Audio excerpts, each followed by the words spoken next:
Assalamualaikum warahmatullahi wabarakatuh. Eh, Marilah kita panjatkan puji dan syukur kehadirat Allah Subhanahu wa taala yang telah memberikan rahmat hidayahnya pada kita semua sehingga kita bisa bertemu pada hari ini. Tak lupa sholawat dan salam kita panjatkan kepada junjungan kita Nabi besar Muhammad Shallallahu Alaihi Wasallam yang akan kita tunggu syafaatnya di yaumul akhir. Pada hari ini kita akan melakukan praktikum yang terkait dengan kajian PK. Sebelumnya kita baca bismillah terlebih dahulu. Bismillahirrahmanirrahim. Nah, untuk hari ini saya akan melakukan terkait dengan menjelaskan terkait dengan form pengkajian PK. Form ini bisa juga kalian baca di modul dan juga bisa kita nanti akan saya share terkait dengan Excel-nya. Nah, pada hari ini saya terangkan form pengkajian PK ini adalah form pengkajian yang digunakan untuk satu keluarga. Di sini ada terkait dengan pengenalan tempat atau keluarga, yaitu di sini ada provinsi, ada kabupaten, ada kecamatan, ada sampai ke nomor urut keluarga. Nah, di sini kita akan belajar pertama yaitu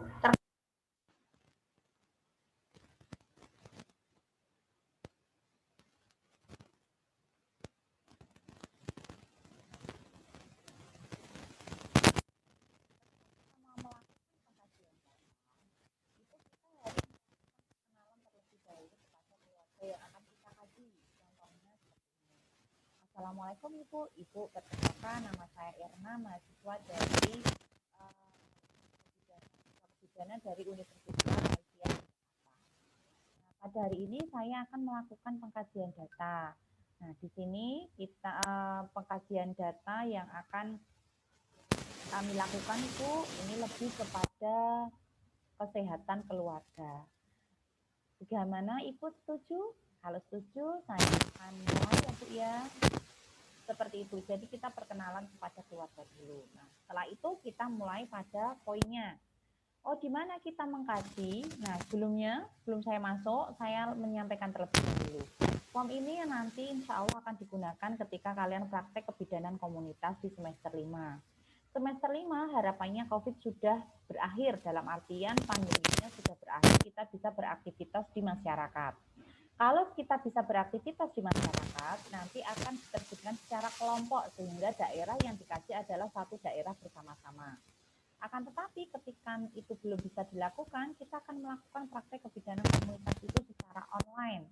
Tetapi berkelompok, pendataannya di wilayahnya masing-masing, nanti datanya dikumpulkan. Seperti itu. Nah, yang pertama provinsinya di mana? Oh, di DIY. Kemudian di mana kotanya? Sleman. Kecamatannya di mana? Samping. Ini. Kemudian puskesmasnya dia di wilayah mana? Kalau kita tidak tahu kode puskesmasnya, maka kita tulis aja nama puskesmasnya, misalnya Gamping 2. Desanya atau kelurahannya di mana? Nogo Tirto. RW-nya di mana? RW 12, RT 3. Nah, nomor urut bangunan atau rumah itu adalah nomor urut rumah di mana kita akan memulai pengkajian. Misal dari sisi utara, kita mulai dari rumah sisi utara itu adalah rumah pertama. Pertama yang kita kaji, berarti kita nomor 1. Kemudian nomor urut keluarga, nomor urut yang kita kaji, nomor urutnya adalah 1. Kemudian kita lanjut, keterangan individu atau identitas anggota keluarga. Di sini misalnya ada 3 anggota, misal ada 5 anggota, misalnya Erna nomor 1, habis itu 2 Ririn, 3 Uma, 4 Amran misal. Nah, di sini kodenya adalah 1 itu Erna, 2 itu Ririn, 3 itu Puma, 4 itu Amran. Kemudian NIK-nya berapa? Oh, 8705680001 misal. Kemudian tanggal kajian pengumpulan datanya kapan? 17 Februari 2021. Tapi kalau ternyata itu bertahap, berarti di sini nanti ada 2. Misal nih, kita tidak ketemu sama ibunya misalnya, padahal kita butuh data ibunya misal, tapi sebenarnya itu bisa dikondisikan karena biasanya seorang ibu itu tahu semua data terkait dengan anggota keluarganya.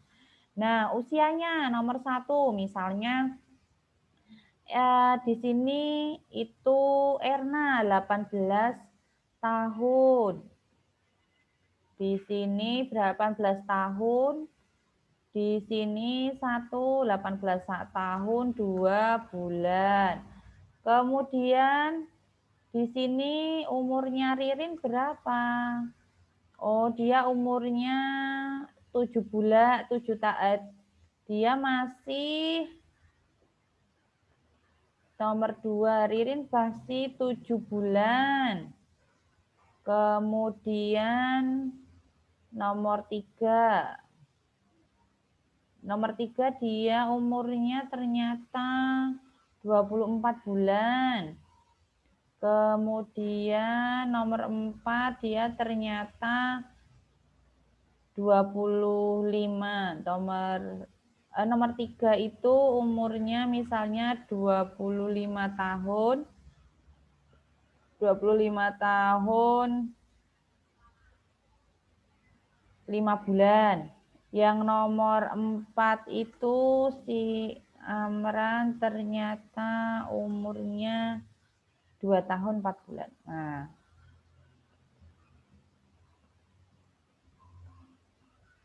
terus kita lanjut ke form untuk pengkajiannya. Di sini ada form berlaku untuk semua umur, berarti semua umur harus ditanyakan. Apakah dari di sini ada 1, 2, 3, 4, 5, 6 itu adalah kodenya tadi. 1 Erna, 2 Ririn, 3 Puma, 4 Amran. Kemudian apakah saudara mempunyai kartu jaminan keluarga? Oh punya, kalau punya dia di angka 1, 1, 1, 1. Apakah saudara merokok? Ditanyakan ke semuanya. Oh tidak, berarti 2, 2. Di sini 1 karena merokok, di sini 2, tidak. Kemudian yang pertanyaan berikutnya berlaku untuk anggota keluarga berumur lebih dari 15 tahun. Berarti yang ditanyakan hanya Erna dan Puma. Apakah saudara biasa buang air bersih di jamban? Maksudnya jamban di sini adalah WC. Oh iya. Berarti kita sini 1. Kemudian di sini kan tadi Ririn anaknya umurnya yang masih 7 bulan, kemudian di sini Puma bapaknya yaitu ya, berarti di sini kosong. Karena kenapa kok kosong? Karena dia umurnya masih kurang dari 15 tahun, jadi belum ditanyakan. Kemudian apakah saudara biasa menggunakan air bersih? Cara menanyakannya tidak letter-lek apakah saudara bisa menggunakan air bersih? Biasa menggunakan air bersih, tetapi ditanya ibu, biasanya ibu kalau masak menggunakan air apa bu? Air sumur atau air pam? Oh air sumur. Kalau mandi biasanya di mana bu? Oh di kamar mandi. Ada juga misal, kadang kalau di pedesaan ada yang mandi di sungai. Kalau dia mandi di sungai berarti dia tidak menggunakan air bersih. Seperti itu. Kemudian kita kasih 1, dia di kamar mandi ya, biasa menggunakan air bersih dan untuk masak dia menggunakan air sumur. Terus, apakah saudara pernah didiagnosis menderita TB atau tuberkulosis atau TBC? Karena kadang kalau cuma TB aja dia masyarakat kurang paham, tapi TBC. Oh tidak, berarti kita nomor 2. Di sini nomor 2. Nah, ketika kita lihat nomor 2, di sini ada namanya 2 itu P.7. Berarti kalau tidak, itu dilanjutkan ke pertanyaan nomor 7. Jadi kita tidak usah menanyakan nomor 6. Kemudian, jadi di sini kosong ya yang nomor 6, karena dia tidak TBC. Jadi langsung di bawahnya, langsung di pertanyaan nomor 7. Nah, di pertanyaan nomor 7 ditanyakan, apakah saudara pernah menderita batuk berdahak lebih dari 2 minggu disertai satu atau lebih gejala, yaitu dahak bercampur darah, batuk berdarah, berat badan menurun, berkeringat malam hari tanpa kegiatan fisik, dan demam lebih dari 1 bulan. Nah, yang dimaksud dengan berkeringat malam hari tanpa kegiatan fisik itu cuma tidur aja kok bisa berkeringat banyak, itu namanya. Atau cuma duduk aja di malam hari kok tiba-tiba keringatnya langsung banyak. Kemudian dia dijawabnya misalnya tidak, berarti nomor 2. Kita sebut nomor 2. Lanjut, pertanyaan berikutnya. Apakah saudara pernah didiagnosis menderita tekanan darah tinggi atau hipertensi? Oh iya, Ibu Erna ternyata iya. Nah, ini kasih nomor 1, Bapak Puma iya enggak? Oh tidak, berarti 2. Lanjut ke pertanyaan nomor 9. Kalau tidak, Pak Puma itu kan tidak nih, tidak tekanan darah tinggi. Sehingga dia langsung lanjut ke pertanyaan nomor 10 nanti. Nomor 10 ini. Nah, kalau misalnya dia ya, berarti kita lanjutkan nomor 9.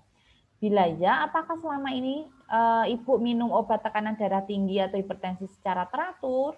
Oh, dia ternyata iya. Berarti kan dia di sini jawabannya iya. Kalau Pak Puma tidak kan, karena dia tidak berarti dia langsung menuju ke pertanyaan nomor kalau tidak, misalnya saya tidak teratur nih, tidak teratur, tidak ini saya tidak teratur. Berarti dia langsung masuk ke pertanyaan nomor 11. Tapi kalau di sini jawabannya iya, berarti dia masuk ke nomor maaf yang Pak Puma tadi kan tidak, jawabannya berarti kan langsung masuk ke pertanyaan nomor P10A. Nah, apakah dilakukan pengukuran tekanan darah? Nah, dia dilakukan pengukuran tekanan darah. Berarti kalau dilakukan, dia nomor, ya berarti 1. Dia juga 1. Berapa pengukuran tekanan darahnya? Oh, dia diukur 150/80. Oh, kalau Pak Puma 120/70, misalnya seperti itu. Nah, setelah ini kita lanjut. Berlaku untuk anggota keluarga wanita berstatus menikah usia 10-54 tahun dan tidak hamil. Atau anggota keluarga laki-laki berstatus menikah usia lebih dari 10 tahun. Nah, posisinya kan ibunya nggak hamil nih. Apakah ibu menggunakan alat kontrasepsi, Bu? Atau ikut program KB? Oh iya. Ya, di sini bisa kalian kembangkan. Alat kontrasepsinya menggunakan alat kontrasepsi apa? Nah, itu nanti kalau misalnya ada pertanyaan yang dikembangkan, itu nanti boleh ditaruh di sampingnya atau nanti di catatan kecil. Nah, bapaknya ternyata tidak ber-KB, berarti dia diisi 2. Kemudian berlaku untuk ibu yang memiliki anggota keluarga berumur kurang dari 12 bulan. Tadi kan ada Ririn tadi umurnya 7 bulan. Berarti apakah Ibu Erna apakah saat ibu melahirkan Ririn, anaknya, nama anaknya, bersalin di vaskes pelayanan kesehatan? Oh iya, berarti 1. Kemudian di sini berlaku untuk anggota keluarga berumur 7 sampai 23 bulan. Berarti kan tadi iya ya, si Ririn umurnya 7 bulan. Apakah bayi ibu pada usia 0 sampai 6 bulan hanya diberi ASI? Ya, tulis di sini. Ditulisnya adalah di sini. Punyanya si Ririn. Kemudian berlaku untuk anggota keluarga berumur 12 sampai 23 bulan. Tadi kan tidak ada ya anggota keluarganya yang berumur 1 sampai 23 bulan karena umurnya 2 tahun 2 bulan kalau nggak salah tadi. Kita lihat cek yang Amran. Oh ya, yang Amran kan 2 tahun. Kita coba umurnya ini aja diganti. Umurnya yang nomor 4 itu umurnya 22 bulan misalnya. Nah, misalnya umurnya 22 bulan nih si Amran. Berarti kalau 22 bulan kan 1 tahun nomor ini nomor 4 itu 1 tahun 2 bulan. Misalnya ini nomor 4. Ini yang dibuat itu nomor kodenya ya. Biar nggak bingung. Ini nomor kodenya di bold. kita bold.